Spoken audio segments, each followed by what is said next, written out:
Welcome to another episode of Gallery North's Virtual Artist Encounters. Today we are joined by Kelynn Alder in her studio. Okay. All right, now are we up? And now you can hit play, yep. Okay, all right. So I'm starting with this photo that the very talented Michael Dracopoulos, my partner in crime, took. He's not only a physicist, but a very talented photographer. And as you can see, it's a recent photo because I have COVID hair and we're all in dire need of a haircut. And I'm also with a dog, which is pretty telling about me and my life. My dogs have always been an integral part of my life and pivotal. And in fact, I love dogs so much that I told my parents I was going to be a veterinarian when I was 10, and they rushed out thinking that I was going to have a positive career path and bought me a see-through dog with all the entrails, and that quickly put me into the gag reflex, and I decided I would stick with the superficiality of my love of the dogs and drawing them. And so I chose another career at the age of 9 and drew my Schnauzer, Schultze, and it was published in the local newspaper, and I was given $2, so I knew I was on my way to fame and fortune. And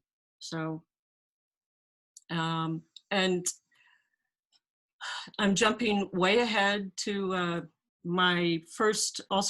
coincidentally, my first published piece in New York City was of a dog for the New York Times Magazine, and the relationship between a man and his dog. So dogs seem to appear throughout my life.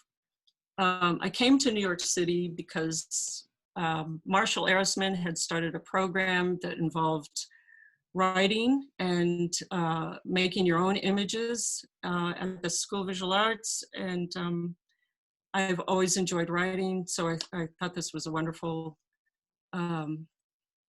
opportunity. And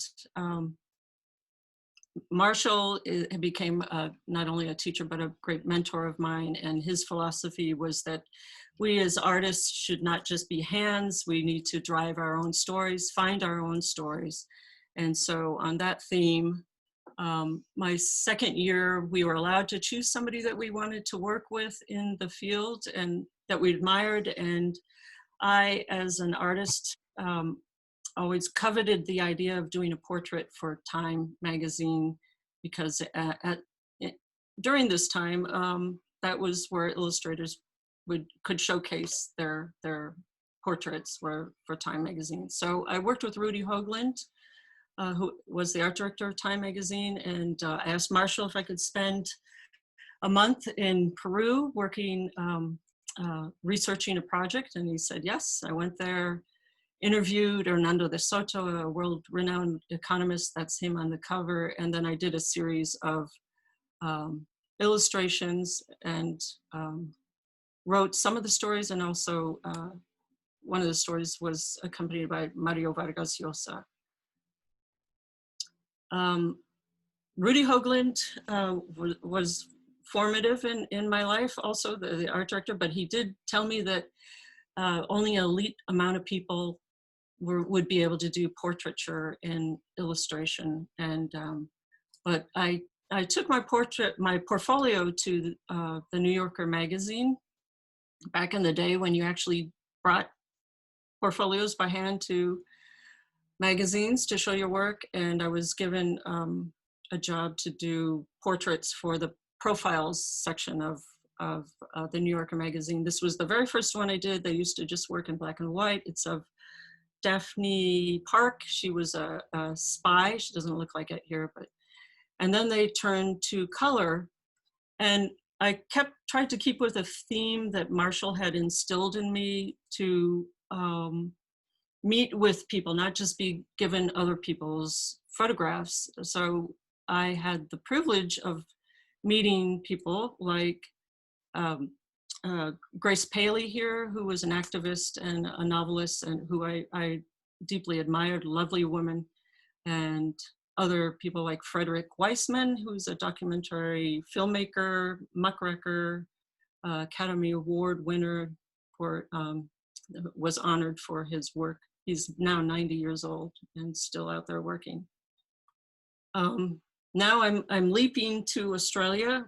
After I graduated, I went to Australia to do a series of portraits of Aboriginal elders in the outback. And to get to them, I had to travel miles and miles, but this was Bill Nighy. He was the elder of the Kakadu National Park. And if any of you have seen the old Crocodile Dundee movies, that was his territory, and very poetic. People had transcribed some of his writings in books. And this is, I went to the Laura Dance Festival in Cape York Peninsula and met these gorgeous women, and they're in front of a bushfire, which was one of the most dramatic things I've ever driven through or been in the middle of.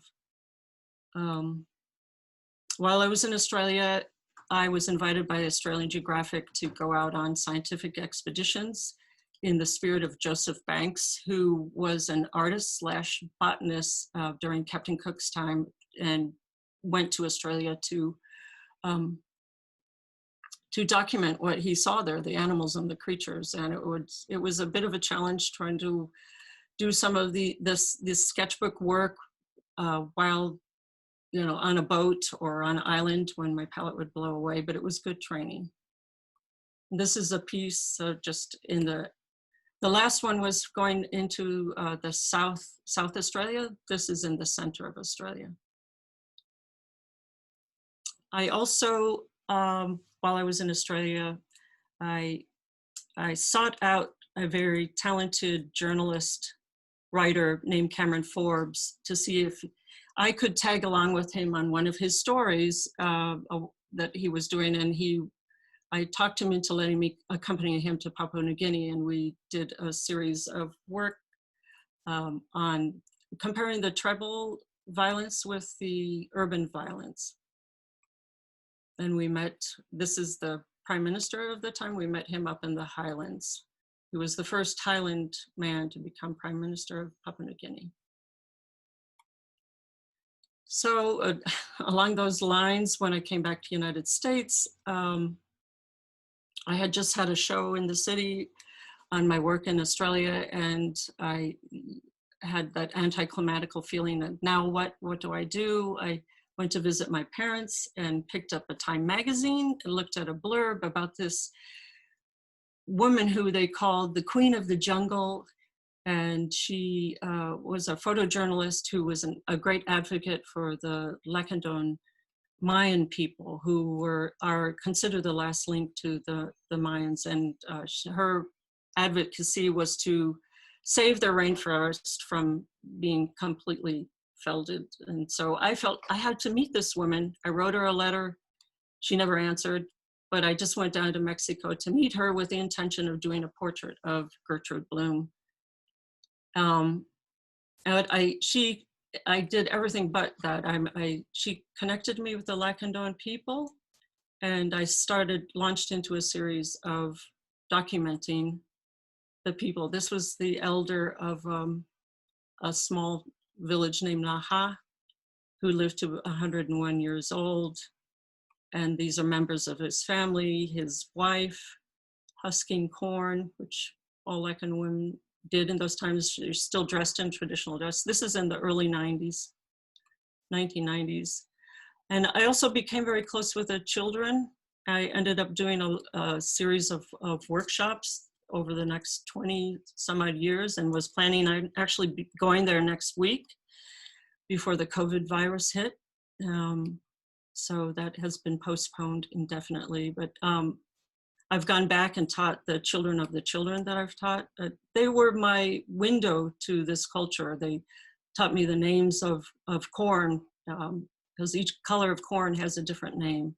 So these are just some of my sketches from hanging out with the kids and learning from them. And that's what made me bring extra supplies for them, and they would just pour through them. And so I, over the next 20 years, started to do workshops for them.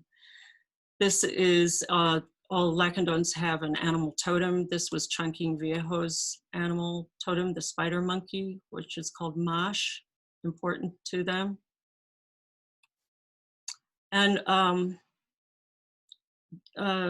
so I never did a portrait of Trudy Bloom until about 25 years later, when Lynn Pentecost, the director of the Lower East Side Girls Club, sent me down to Mexico.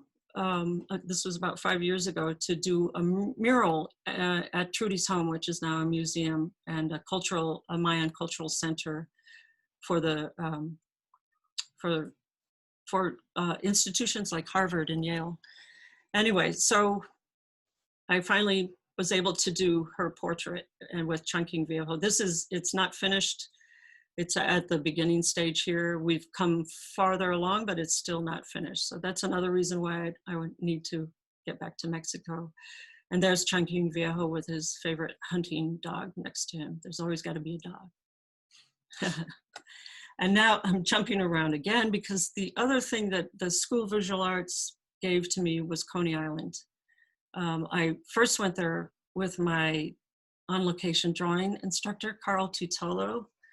And I felt right at home immediately, because of the colors and the hand-painted signage and the people and the activity. And so Coney Island has kind of been my home away from home for many years.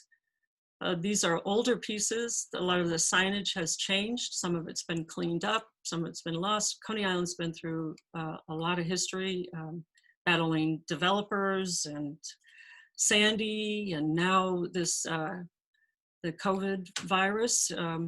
Everybody's a little concerned because summer is their big time. And I brought my kids there to the aquarium. This was a piece I brought my classes there to draw when I started teaching at the School of Visual Arts. And this beautiful woman named Gloria was walking down the boardwalk, smiled at me like that, and I chased her down to ask if I could do her portrait. About 5 years ago, my daughter asked me what I wanted to do for Mother's Day. I said, go to Coney Island, of course. And so that launched me into another series of Coney Island work. I met up with Marie Roberts, who is a wonderful Coney Island artist, and she introduced me to a lot of sideshow people. But this dog, his name is Weagle, was the mascot of Coney Island. You see, he's got the Coney Island smile, and everybody loved Weagle. He just passed away about a year ago. But anyway, so I started with him. I always start with a dog. This was one of the sideshow people, Andre Dubois. He's called himself the pain-proof Puerto Rican who would lay on a bed of nails, sword swallower, just a wonderful guy. And when I met him, he said, I love my job, I love my job. And I loved that enthusiasm. So I put I love my job behind him. This is the great Dubini. He's swallowing a row of needles. I think Houdini first did that in Coney Island many years ago. And then, of course, they can't miss the arcades. There's some pieces that I did of arcades, but I mainly focused on the sideshow people and the Mermaid Parade, which is another COVID casualty here. We're hoping that the Mermaid Parade, after running for 32 years, it's the largest art parade in the world. I've finagled a way into being a judge each year, so I get bribed by the people who walk by. But we're hoping that it's been canceled, but we're hoping that it can run in the fall. And anyway, I'm going back to Mexico.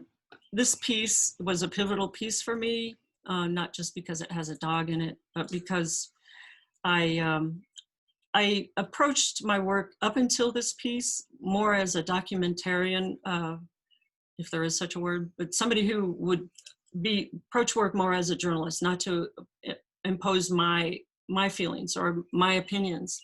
And this one, I deviated from that because I felt that the Lacandon people are so put upon this one tribe in particular by Protestant missionaries. And so they're imposed upon by the outside world in many ways, by religion, government, merchandise, whatever. So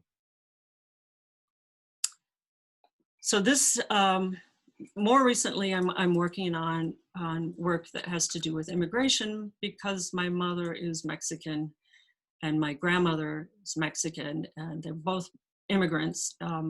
My grandmother, a very well-educated Mexican woman, came to this country and had to endure a lot of racism. She gave up her citizenship because she married a foreigner in Mexico, and at the time it was a very chauvinistic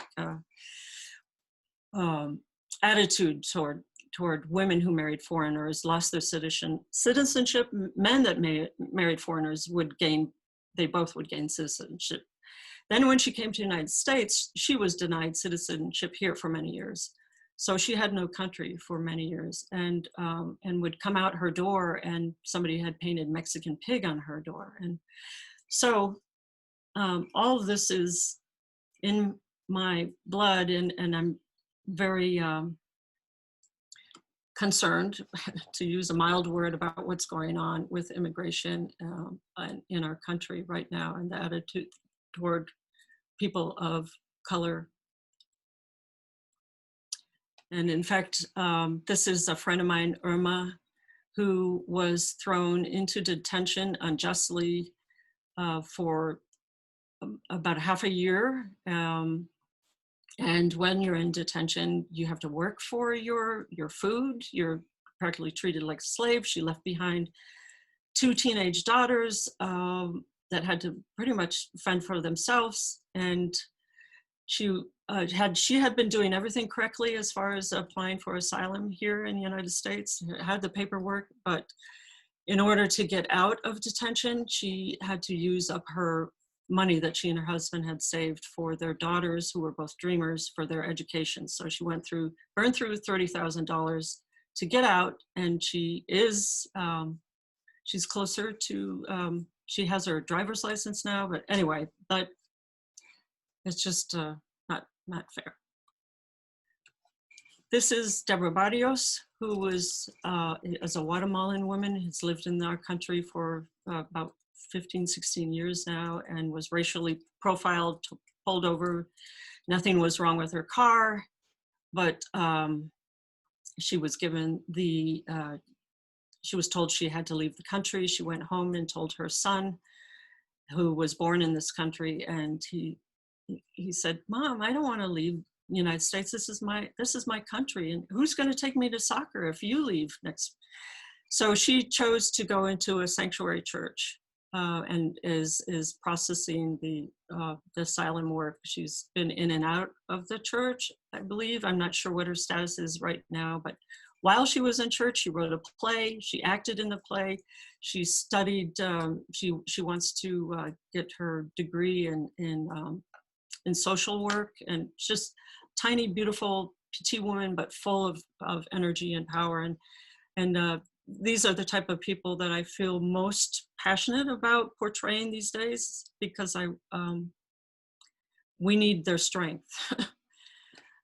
Right before the COVID crises hit, I had watched a HBO documentary about this mother and daughter, Vilma and Yesvi Carrillo, and Vilma and her husband were working as migrant workers in the state of Georgia. Their daughter was born there. Vilma had to go back to Guatemala because her mother was ill with her family, and her husband became abusive, violently abusive, threatened her life, threatened the daughter's life, I believe, and knocked out her teeth. So Vilma came with her daughter to the United States to seek asylum. When they found out that Yesvi was born in the United States, they took custody of her and put Vilma in detention for 9 months. And they were put, Yesvi was in foster care and they continued to threaten Vilma that they were going to take custody of her. So but they are now together. And when I heard this story, I was so outraged that I wrote to and called every journalist that had ever written about them. And they eventually put me in touch with the Tahira Justice Center, and where there are immigration lawyers that are representing Vilma and Yesvi's case. And I've always felt like I wanted to meet the people that I portray. So I went with some of the people from Tahir Justice Center to meet with them in Georgia. And lovely people put together this portrait, and it is now in the hands of Dan Weldon, a very talented Dan Weldon. We're going to make an etching plate out of this, and we'll go from there. So that's it. I hope I didn't run too much over time. And now I can just show you work in my studio that's unfinished. So now how do I get out of here? I'll Stop share. There you go. Okay. All right. All right. Thank you so much. Beautiful, beautiful work to see. Thank you. And would you like to switch to the iPhone for walking around? Oh, yeah, sure. Okay, so to do that, Okay. I just turn. I'm going to mute you. Okay. Oops. Unmute myself and mute you. Okay. And then we just need the other phone unmuted.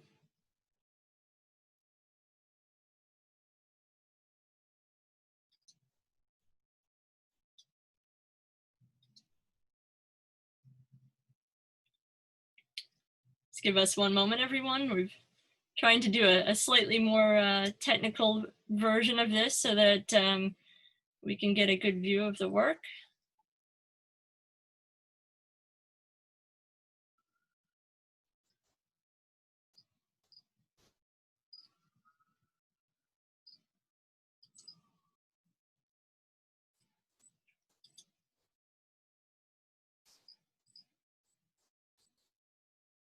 Okay.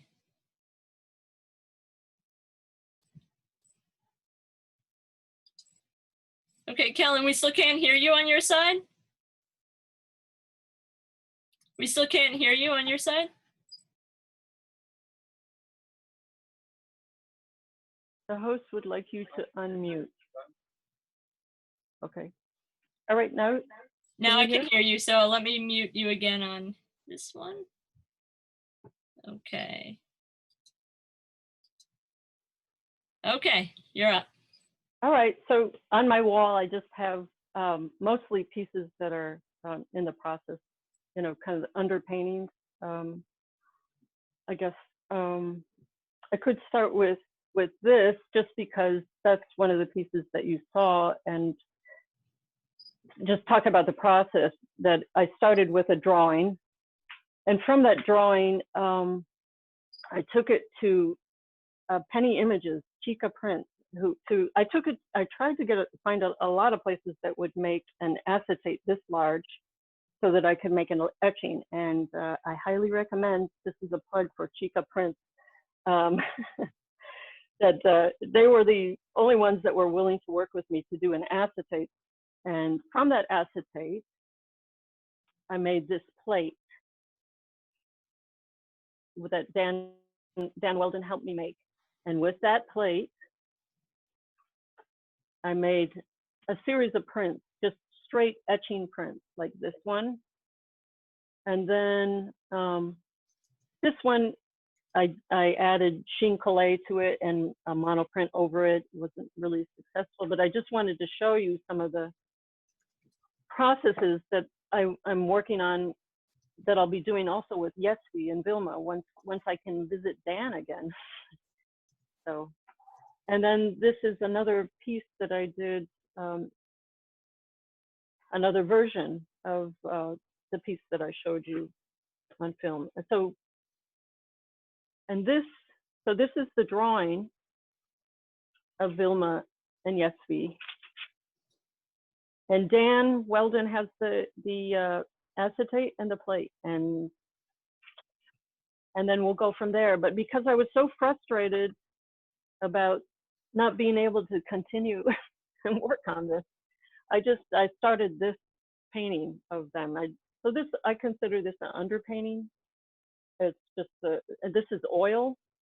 I have all of these are basically that are these 5 are underpaintings, but they're different approaches to underpainting. So this was an underpainting in oil. This is an underpainting of Chamula and the Day of the Dead that I was up there with the Lower East Side Girls Club a couple of years ago. And so because it's such a busy, I think I'm also missing just the crush of people and busy things, but because it's such a busy painting, I had to work out the lights and the darks before I go into color. And it was actually Marshall who said once to me that if you can't figure out the lights and darks, you're not going to figure out the colors. And but I like working on a toned background because it just gives me somewhere to leap off of, and kind of another body of work. And then this piece here is of my friend Carlos, who's also an amazing photographer and good friend. And it's not finished. It has a little bit of collage in it as well. And then the one of Michael. You can show them the one of you too, Michael. Come on.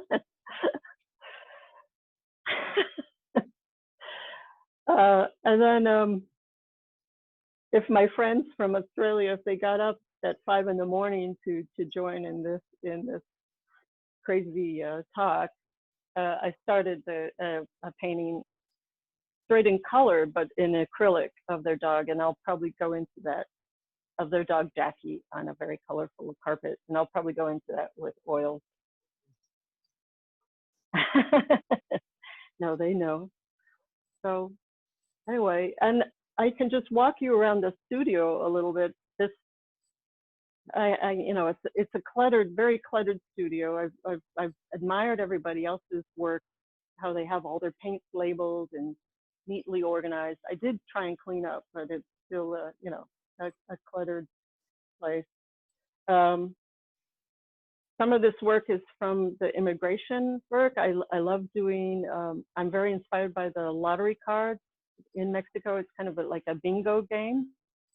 So like this one is from the lottery cards. That's my daughter, who's been a muse throughout my life.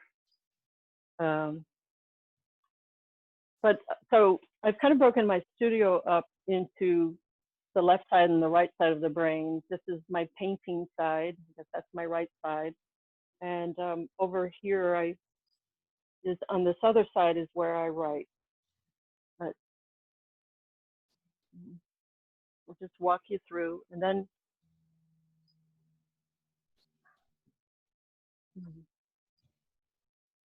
maybe we can open up for questions.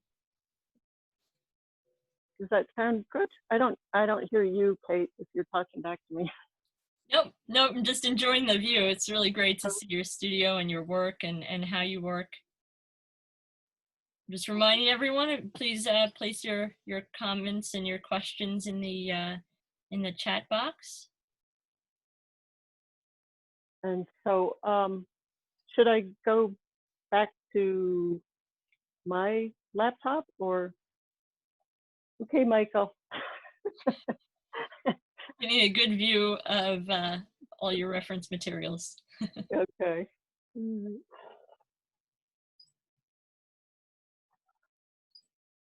I'm sure I forgot a bunch of stuff, but I think I have friends here, even from Colombia. My very talented graduate student, Francisco, I think, is on today. I hope.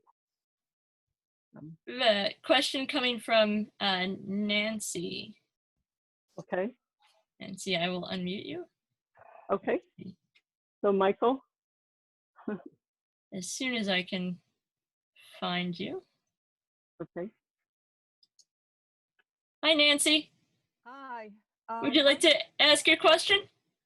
Sure, might as well ask it live. I was just wondering if you have had any contact with the, if you know anything about what's happening with the Mayan children that you teach at the workshop. Are you able to get any information on what's happening with them?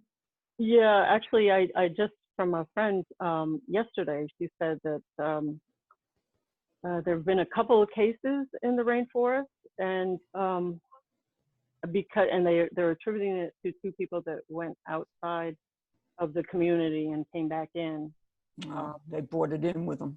Wow. They did, yeah. And it's like, I mean, the Lacandons in the past they were very protective because they're so at risk from outside of, just getting colds and things like that. So anyway. Okay. Yeah, no, it's in Mexico and Mexico City. There have been a number of cases there, and it's very worrisome because the government has kind of kept it quiet. I'd like to hear from my friends in Australia where there've only been 100 deaths, whereas here in we were congratulating ourselves just in the state of New York when we got down to 100 deaths a day. So, can you imagine? Yeah. Nice to see you, Nancy. Nice to see you. Thank you so much for inviting me with your Eventbrite invite. My pleasure.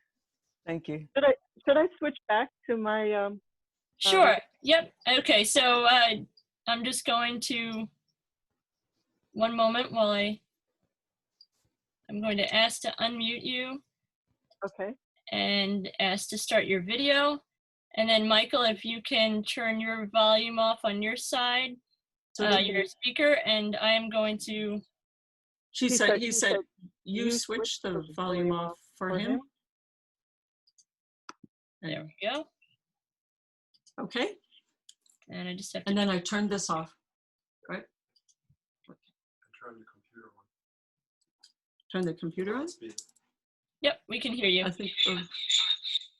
Oops. Just the speaker has to go off. Sorry, guys. Okay. Is that better? Yep. No, I can't hear her though. Oh, right. I can hear you now, right? Yes. Okay.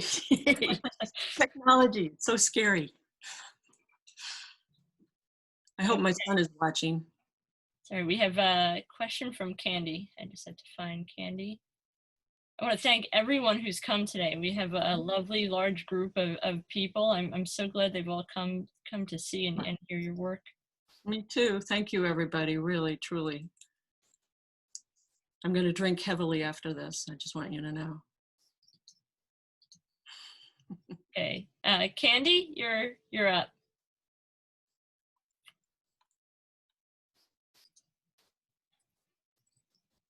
Is she on?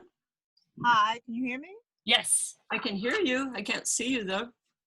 Oh, that's weird. Oh, There no. we go. Are you outside? Yeah, I'm actually on Long Island. Wow. I'm in the North Fork. Oh, nice. Very nice. Yeah. Cool. Come on over. Good. Yeah. I can't leave this porch though. I feel so good to be out of the city. This is my writing sensei, everybody. Sensei. Yes. So Steve's here too. Oh, great. Another good photographer. Great photographer. So you just went blank. I hope she didn't fall off the porch or something. Oh no, I think her connection might be a little poor, so I'm just gonna read her question Okay. for her. Good to me. She's To do that. I didn't hear it. going in and out. She asked about how you switch back and forth between visual art and writing, because you're so talented in both. What's your work system for the two? I don't have any organized system, but I think they kind of flow between, I sort of separated between the right brain and the left brain, but I left the doors open for both. And Candy, it flatters me all the time because she always says that, oh, you write like an artist. I can visualize it. And I find that a great compliment because writing is much harder than painting for me. I want to tear my hair out. And every time I think I have something that's well written, I reread it and then I rewrite it, as Candy knows. but anyway, I don't know if I answered that, but I tried. I think so. What's your the time that you spend on the two? Do you kind of spend equal time on, or?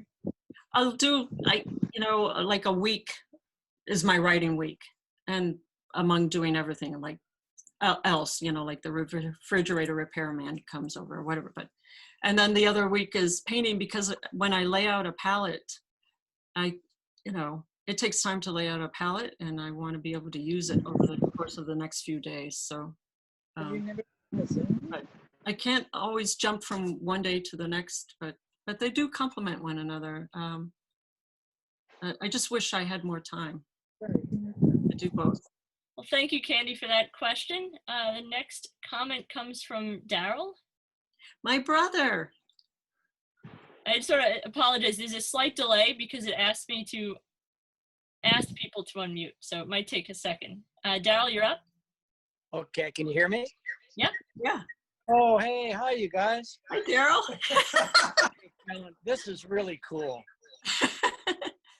This is really, hi, sweetheart. You look beautiful. Oh, thank you. So hey, I want to say hi. I see Lucas. Lucas is on. Oh, good.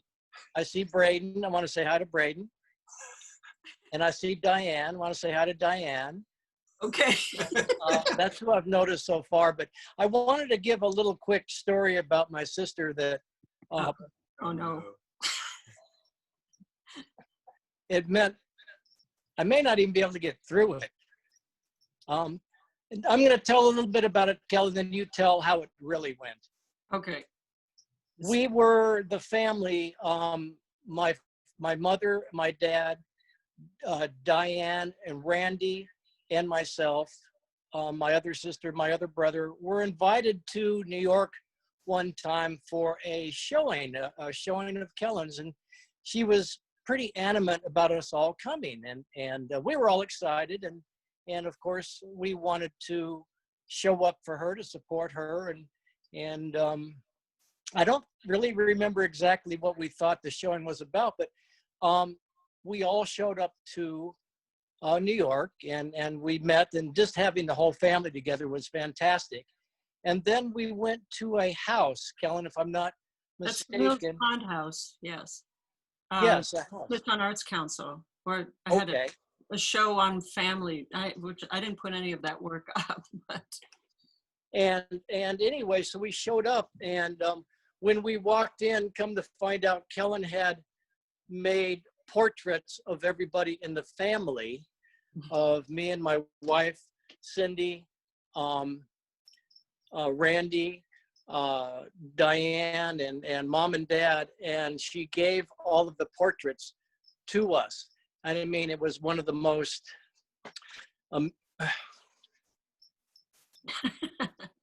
Love you, Daryl. But can I see the portrait? I'm trying to see if I can. Was it in? Can you see it? What do I do? Can you? Yeah, you're walking through it's a little odd. Yes. Oh, the Golden Gate's in a way. Yeah. But anyway, it's of my wife and I, and it was one of the most beautiful and memorable experiences of my life. Thank you, sweetie. Yeah. Beautiful. Yep, and it's right smack in our living room, and it goes everywhere with us. And she's done a couple more that David Copperfield, of course. And anyway, I love you and congratulations. Your work is fabulous. Thank you, Daryl. Love you too. Thank you so much for adding that story to today. Yes, you're welcome. Thank you for your good work. Thank you, see the next one. One moment. All right, Hellman, is that how you pronounce your name? You're up next. Yes, that's Hellman. Yes, hi. Hi, how are you? Very well, Kelynn. How are you? I'm good. I'm good. How are you? This is the owner of Chica Prints that I was talking about. Thanks. I wanted to mention, I hadn't seen your Australian work before. That was wonderful. I Thank mean, you. it really seems like when you're in the presence of an individual, you seem to be very sensitive to another person being in front of you. You seem to capture all the details of a person's being in their face and in their internal clock. You know, it's like you seem to be very sensitive to another person. Well, that's important to me, to be able to meet people, the people that I want to portray. And that's actually what I'm really concerned about now, is if that's going to be possible. And it's very troubling, you know. Yeah, of course. Yeah. What you mentioned about being less of a documentarian, Mhm. do you still feel that, and are you sticking to that? Is that the way you're going? Yeah. I figure at my age, you know, I Yeah. have to start saying, you know, speaking up and saying what I feel. Correct. Yeah. I'm not just here just to document. I'm here to make a stand about things that I feel are injustice and separating families. You know, it's horrible. It's horrible, and racism, and just everything else that's happening. Yeah. It's a horrible thing. But I also want to project the good. I mean, I'm just amazed by Vilma and Yesvi and Deborah and Irma, where they get their strength from. And a couple of those portraits, Irma and Deborah both put their hands like this. It's like they did that gesture. I didn't ask them to do that. And it's like I get my strength from here, right? Sort of thing. But yeah, I want not just to say what's wrong with the world, but also to project these people. And Vilma was so modest. She's like, why does she want to draw me? Why, you know? But because you're lovely, and she's setting a good example, I think. You know, you can choose to ignore what's happening. You can choose to ignore the pain and the people, and you're not doing that. So congratulations. It's admirable. And you're right. It gives you a sense of purpose in life, and it's good that you're speaking up for what you feel is the right thing to do. Well, thank you. Thanks. Thank you for your work. Oh, thank you, Hellman. Good to see you. Thank you so much. Okay. And our next question and comment comes from Bill Farr. Says he has a question from Jackie in Australia. You have to get in this. Oh, g'day, guys. These guys got up at 5 in the morning to be here. That's why we apologise for how we look. It's so early. But we're going to join you, even though it's now actually 7:15. We're going to drink heavily after this as well. Where's the model for Jackie has a question. Yes. He wants to know when she can get her portrait, please. The pressure is on. Soon. I hope to hand deliver it so we can subject ourselves. Yes, a terrible time at the moment, but we do hope we can catch up with you again soon. Lovely to see you too, Michael. Hi, Michael. Yes. And Bill, these are both very artistic people. Bill I met him through Time Australia. He was the art director of Time Australia, and has gone on to do many other things, and has his own business. And Josie's an amazing artist, and we always leave carrying some of her items. She does beautiful work with fabric. Anyway, lovely to see you guys, and good rosé drinkers. Yeah. I wish we had one there. Anyway, it's been fabulous, and just enjoyed it. Thank you for joining us from Australia. All right, our next comment comes from, I believe this is Susie. All right, Susie, you should be asked to unmute.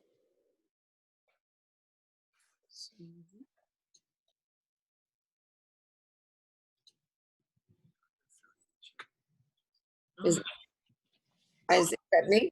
Yep, that's you. Oh, I'm curious about the setup of her studio. Where is it, and how did you decide to, when you decided where it was, how did you set it up and control it? And control it. That word is a foreign word to me. But, I know. it's the upper level. It was like the when we bought this house, it was where the grandma stayed, I guess. There were 2 rooms, and so I opened up the 2 rooms so there would be passage between them. And I know that I needed one big blank wall because oftentimes I work with unstretched canvas and I'll pin it to the wall and paint on it. So that's my big wall. And then on the other side where I write primarily and pay bills, and I needed a lot of bookshelf space because I love books. So anyway. Yeah, I love that bookshelf there. That really was a great I guess it'd be like a library of so many things, and that's right there in front of your face. But I mean, I'm kind of like with you because I always seem to get the busyness and the so much stuff, and I get almost a little intimidated by these such wonderfully neat people who have everything in just such order. I would just love. Me too. Also, I should mention that my grandmother paid for the skylights, so I need a lot of light. I love it. That helps. Thank you. Yeah. Thanks for the question. Right, our next question comes from Holly.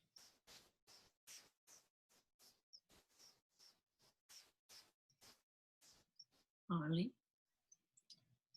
Am I good? Yep, there you go.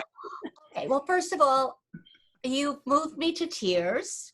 Oh my God. Your talent and your sensitivity to people, to marginalized people, is so on target. For many years, I've been an advocate and on a board for a participatory photography program where marginalized people can document and tell their own stories rather than be the subjects that journalists come in and interpret in their own way. And the fact that you recognize that in your passion and your creativity, you understand there's a difference between telling their story and telling your interpretation of what you want people to think. And that is a gift, and it's a breath of fresh air. And I also think that, and I'm saying this with a little bit of humor, but with an enormous amount of sincerity, you deal with the underdogs of the world. So your dogs are still entering into that aspect of your creativity. That's very funny. You must be a writer. But you know what? It's interesting that you said that, because when you said that you write, your left brain, your right brain, I'm so directionally challenged. I have become much more of a writer because I'm trying to understand my own creative process. And the two have really played out and developed over the years. I wish I did this when I was in high school, because my English teacher would have been much more impressed with my abilities, but whatever. I find, yes, I need the writing just to kind of organize my thoughts. I need both. Yes. I really need both. I just wish I had 2 of me. I'd have one working full time on that book that I've been working on forever, and one in the studio constantly. Well, maybe 3. Then one just to go to the beach with Michael. But thank you so much for that compliment. Thank you so much. Thank you, Holly. Our next comment or question comes from Lucas. Lucas. Hola. Can you hear me? Yeah, I can't see you though. Oh, you can't? There we go. That's my son. There you are. That's my. Hello. I'm proud of you for figuring this out. So good job. I had a lot of help. He's ridiculed me about technology for many years. And I will also say that I'm incredibly grateful to have such a creative mother who has inspired me to be creative in my own way. I wish I took more advantage of it when I was younger, but I'm still grateful for it. I noticed you had a couple portraits that you displayed of Maya that made it into the cut. I was wondering why portraits of your more handsome and objectively more likable son didn't make the cut. Wanted to hear you reconcile that. Those are all in museums. Okay. Also, I wanted to actually ask, when you have something that you want to paint, whether it be a landscape or a portrait, you obviously have all these different styles. How do you decide which style you're going to approach the work with? I don't. It kind of decides itself. But yeah, I have to dip into the pool of my schizophrenic personality. It just, I think the piece will dictate what it should be. But I guess for like the piece behind the one of Wilma and Yesfi, I want to be able to play around with that. That's why I want to do etching and then monoprints. And I think, every image you do, it has endless possibilities. So, I mean, I could just do portraits of you for the rest of my life. And I think you should. yeah. Love you, Mom. I love you too, sweetie. Thank you for being on. Of course. All right. Our next question is going to be from Ned. You are being asked to unmute. Can you hear me? Yes, we can. Hey, Ned. Hi, Kelynn. Nancy. Thank you so much for doing this. Oh, thank you for making it happen. It's really great. It's a great overview of everything you've been working on. I love seeing the first portrait you did. It's fitting that it was of your dog. Yes. I was wondering if you could talk a little bit about your involvement with the Latino Arts Council of Long Island.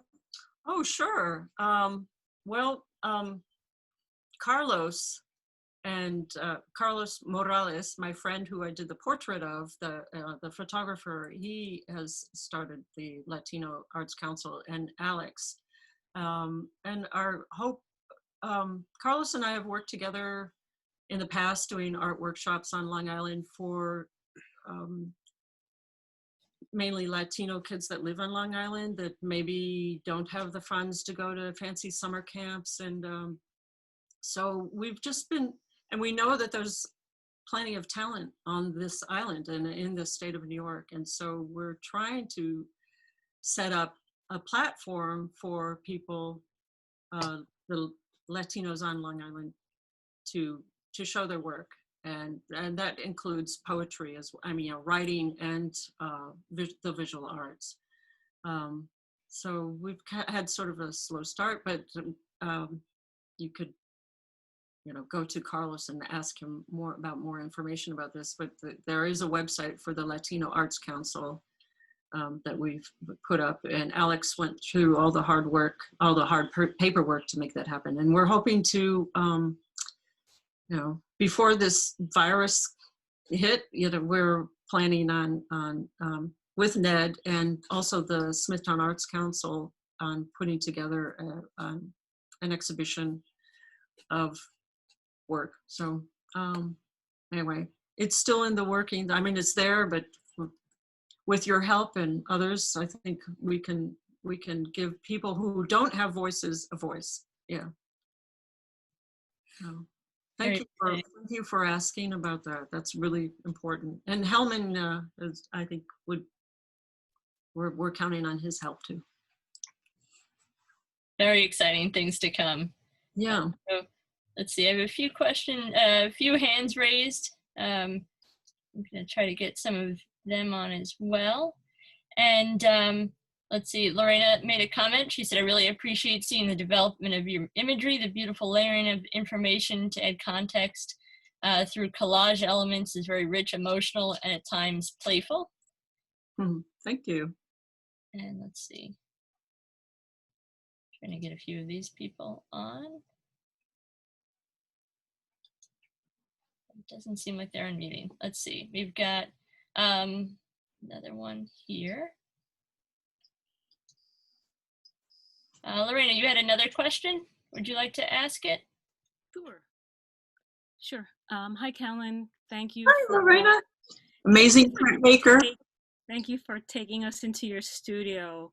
What an amazing treat. Oh my goodness. It was just like such a trajectory. I love seeing just like the layering that you put into the work, the painterly touch. You've got this photorealism, but the emotion is what breaks it open and like really lets us into the work. Thank you. Thank you. I met you through Gallery North. So my question is, tell us a little bit about your relationship. I mean, you're a printmaker, you're a painter, you're a teacher. And I actually had your daughter Maya in my drawing class at Stony Brook. Right. Yes. Which was kind of fun. She's like, well, my mother is an artist. And so like kind of back off, which was kind of fun. But yeah, tell us about your relationship with the gallery. I met you through the studio. So yeah. Well, I think as soon as I came to Long Island, I've had a relationship with the gallery off and on. I've seen go through a number of art directors, and I think I'm trying to remember. Terry Netter may have been the first person to introduce me to the gallery, and then my good friend Liz Fish, her grandmother was one of the ones who started the gallery. So. The gallery is, I love what you're doing with the printmaking. We were going to be doing a printmaking project right now, right? I was going to donate a piece for the gala that I'm sure is probably not happening in June, but hopefully in the future we'll be able to do that. But I've seen the gallery transform from, maybe just, I think when I first entered, it felt sort of like an elite gallery, and it has also opened up to a lot of possibilities, and the new, the area opening classes, and I've done some workshops there and in the past, but I love the gallery, and I love what you've done with the printmaking workshop there. Thank you. I love seeing what you're doing with the solar plates. I think it's a beautiful example of why people need to make prints to get your message out, and the value of what you're depicting, these beautiful women, and you're adding more humanity to their story than just their portrait. And then putting it in a print form with variations on your sentiments about their situation. I think it's really important, and I love that they're becoming prints. Oh, thank you. Well, the printmaking lends itself to a lot of experimentation, I should say. And I worked with not only Dan Weldon, but Ron Procrasso, who does some of the, I came to him because our work is sort of similar in the way that with the layering and the collage, and which I was doing with paintings. So yeah, there's just so much you can do with it, and you can say, do this so much with one image, turns into multiple images. But yeah. Yeah, your work really lends itself to it. Thank you. Well, thanks for being here today. Oh, thank you. I like the image behind you too. Oh, it's my nephews. This is my wall of fame from my nieces and nephews and kids. Beautiful. Very nice. Thanks. Thank you so much, Lorena. And let's see, we have a question, I think, from Robert. Your hand raised. You're unmuted. Would you like to ask a question? Kelynn, hey, it's Bob. Roberto. How are you? Oh my God, Bob O'Connell? Yes.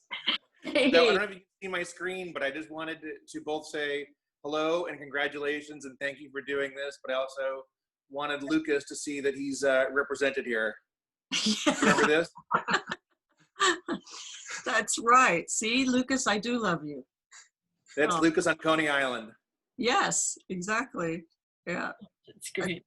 Bob O'Connell from Palm Springs. Are you in Palm Springs? I am, yes. Oh, we want to come visit you. Lucas Please do. Lucas is going to come up and see you. Okay, sounds good. Lovely to hear your voice, Bob. And you, thanks. Roberto, el hombre más suave, más bonito del mundo. Okay, signing off now. All right, bye. Thank you. Okay, so we're just about out of time. I hate to go because I've enjoyed this journey around the world in your art. It's great. I can't wait to be able to see it in person again. And I do see that there are a lot of questions, and I'd be happy to, if you email them to me, I'll answer each one. Yeah, we mostly have, the rest of them are a lot of comments, a lot of thank yous, and we love your work. Oh, I think we've gotten to all of the questions, all the specific questions. Okay. Here. But yes, absolutely. If anyone has another question afterwards, you can also email Gallery North and I will pass them along. Great. Would be happy to. Yes, lots of congratulations to you and reminding you that it was a great presentation. Absolutely. I also want to thank you because you've attended many of our coffee and crits on Monday, which has been great to be able to get both your input and help for other artists and feedback, as well as getting to see, you've shown us the piece you have behind you that you've been working on. So if you continue to join us, it'll be great to see the progression of that. And I encourage others to come as well. If you'd like to bring your work, we'll be doing it again on Monday, every Monday at 4 o'clock. And you're also doing the round tables, right? Yes, and we were planning on a roundtable event, artist roundtable, discussing promoting your work online. We had planned it for, I think it was about 2 weeks ago. We decided to postpone it. The new date will be next month. Let me just double check. It will be held on a Monday this time instead, at the same time as our coffee and crit. So we'll be releasing the new date and everything shortly for that. And also I want to encourage everybody, again, if you enjoyed this, please consider becoming a member of Gallery North. And you can check out our website for more information on different ways you can get involved with the gallery. So thank you so much again, Kelynn. Thank you, everybody. Thank you. I love you all, really. And next week we will be joined by artist Antonio Massi. So I hope to see everyone again next week. All right. Great. Bye, everybody. Bye. Well, thank you again for watching this episode of Gallery North's Virtual Artist Encounters. If you like events like this, please check out our website where you'll find a list of our upcoming programs and events. Please also consider becoming a member of Gallery North. We have a number of different levels and options to select from, with different benefits to fit your interests. Please also like and subscribe to us here on YouTube to get updates about our upcoming and published videos.